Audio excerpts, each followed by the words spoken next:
What do Mario, Master Chief, Minecraft Steve, and your Uncle Frank have in common? Simple. They've all raged at a loading screen, yelled lag when losing, and felt the sheer joy of finishing a boss fight after the 73rd attempt. Whether you're 8 or 80, if you've ever held a controller, tapped a screen, or screamed at your PC while trying to reload, welcome. You're part of the greatest multi-generational club of all time, gamers. And guess what? You're never too old to be in it. This isn't just about pixels and power-ups. It's about breaking the myth that gaming has an age limit. Spoiler alert, it doesn't. So sit back, crack open a cold energy drink or chamomile tea. No judgment. And let's talk about why gaming is truly ageless. Once upon a time, gaming was boxed in as something just for kids. It lived in cereal commercials, Saturday morning cartoons, and neon-lit arcades where kids swapped tokens and high scores. But then, those kids grew up and brought their consoles with them. Today, the average gamer is 33 years old. That means the same person juggling work deadlines and diaper changes might also be grinding in Elden Ring or solving puzzles in The Witness After Dark.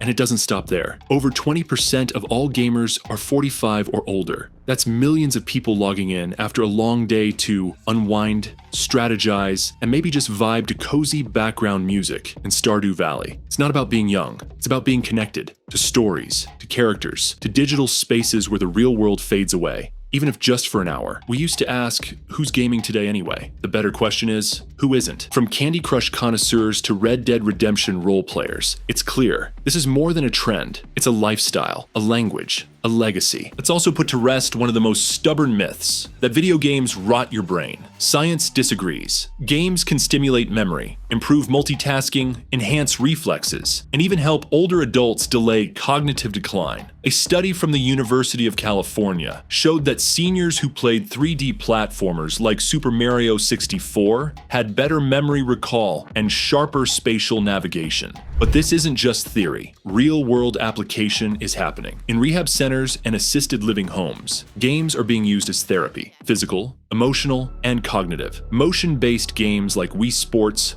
or Ring Fit Adventure help people stay active. VR titles like Wander let those with mobility issues explore the world from their living rooms. You don't have to be young to grow. In fact, a study published in the American Journal of Geriatric Psychiatry found that seniors who gamed regularly showed up to a 20% improvement in mood and reduced signs of depression. That's not just gaming for fun, it's gaming for health. Take gamer girl Greta, a 72-year-old who streams Beat Saber daily. She picked up VR during the pandemic. Now she has a loyal fan base and stronger arms than most of us. She doesn't care about views or wins. She plays because it makes her feel alive, energized, curious. Games aren't just a distraction. They're tools, mirrors, mental gyms. And the best part? They come with built-in joy.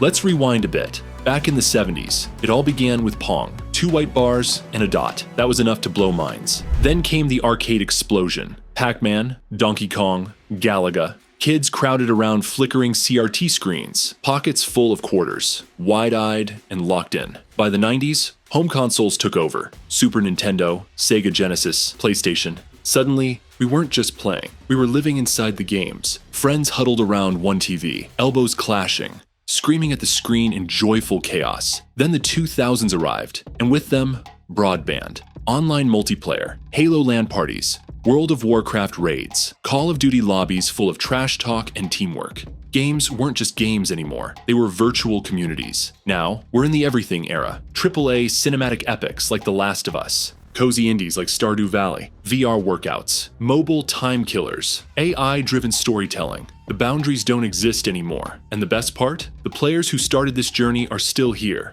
Older, wiser, with better snack choices, but the same passion. Older gamers, they're built different. They've got patience. These are the folks who survived dial-up screeches, buffering videos in 144p, and floppy disks that took 15 minutes to load a game. Waiting for a game update? That's nothing. They've got spending power too. While Gen Z budgets for skins, older players buy deluxe editions with art books and all the DLCs. They've got the fancy chairs, curved monitors, and RGB setups that could light up a concert. Even Superman himself, Henry Cavill, built his own gaming PC on camera, complete with RGB lights and custom cooling. And yes, the internet lost its mind. And they've got experience. They've played through every genre shift. They know the meta. They've tanked in MMOs, supported in Overwatch, and clutched in Apex. They're not chasing hype, they're studying it. They've they've also got emotional maturity. Rage quitting? Nah. These are people who filed taxes, fixed plumbing, and survived layoffs. You think dying in Valorant tilts them? Please. They're gaming for joy, not for followers,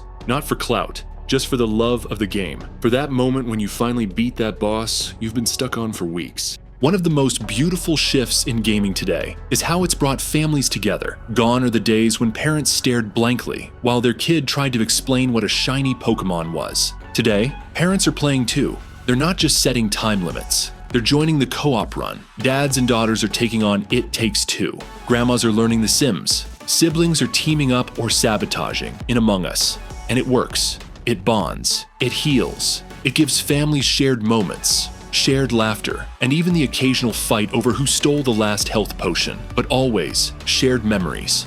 Gaming's accessibility has also evolved. Developers are now building for everyone. Colorblind modes, adjustable difficulties, voice control, adaptive controllers. Gaming is no longer a luxury. It's a space where everyone belongs.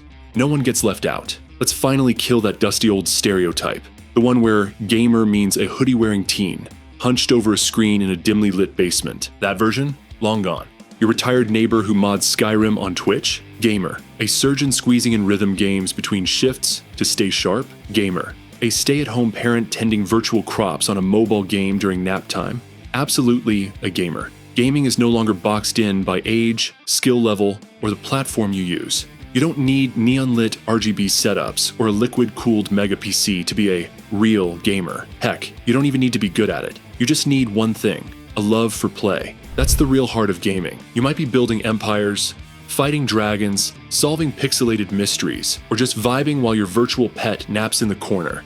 Maybe you never touch a controller, but binge story-driven Let's Plays like they're Netflix dramas. Guess what? Still counts, because there's no entry test, no minimum KD ratio, no age restriction on joy. If a game makes you smile, makes you think, makes you feel, you belong here. The future of gaming is for everyone. So what comes next?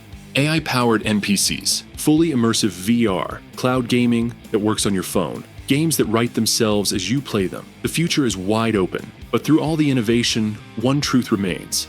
Gaming is about joy, creativity, and connection. It's a spark that transcends age. A place where there's always room for one more player, and it won't just be younger generations leading the charge. Older gamers, who've seen gaming evolve from Pong to photorealism, will shape this future too. With decades of experience and a deep understanding of storytelling, design, and community, they're not just consumers, they're creators. They're mentoring younger devs, streaming for global audiences, testing accessibility features, and even helping shape game narratives that reflect mature themes and life experiences. Whether you're 17, 47, or 87, the message is the same. Grab your controller, queue up the match, name your starter Pokemon, because the game is still loading, and the best adventures are yet to come. You're never too old to press start, never too slow to get better, and never too late to fall in love with gaming. This isn't just a hobby, it's a journey, a language that connects generations, something that brings together 8-year-olds and 80-year-olds in the same digital world, cheering, laughing, and shouting, just one more round. So let me ask you, what was your first game? What got you hooked? Was it Frogger in the arcade? Zelda on a dusty CRT? Skyrim on your PS3? Or Baldur's Gate 3 on your new rig? Drop it in the comments. Let's celebrate the laughs, the legacy, and the love. Because in this world, there are no game overs, only new games, only next levels, only the infinite joy of pressing start. Don't forget to drop a like for the algo, and thanks for watching.